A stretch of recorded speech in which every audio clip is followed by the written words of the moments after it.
I thought as much. I'll tell you the whole story. Right, well, 8 years ago, I was living happily with my only son, Tobias, his wife, and their daughter, Heidi.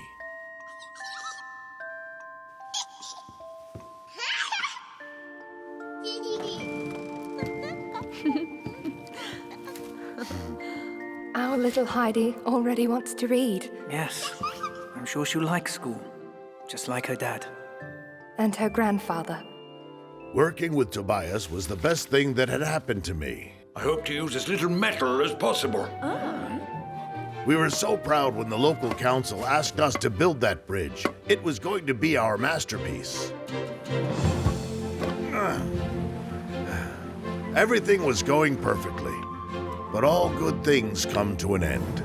We've made up our minds, Father. There's nothing to talk about. Tobias told me he wanted to leave for the city with his wife and Heidi. He wanted a more modern life.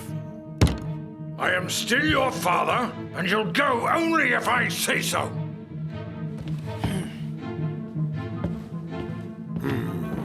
That day, we had an argument again. Tobias went across the bridge, but he didn't realize that he was stepping on a wobbly plank.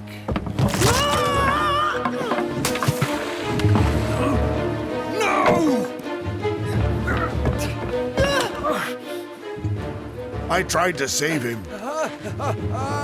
I did everything I could. Tobias! No! My daughter-in-law, Heidi's mother, didn't live long after this tragedy. Her grief made her fall ill. I know that none of that would have happened if we hadn't quarreled.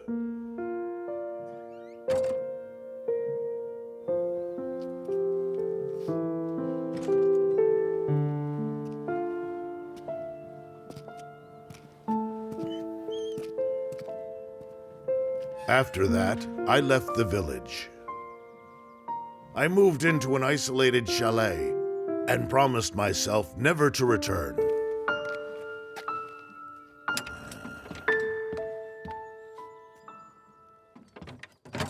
Oh, good heavens, I don't know what to say. There's nothing to say, but fortunately, I still have my sweet Heidi. You're right. Like I always say, one should look on the positive side. But speaking of Heidi, what became of her after all those mishaps?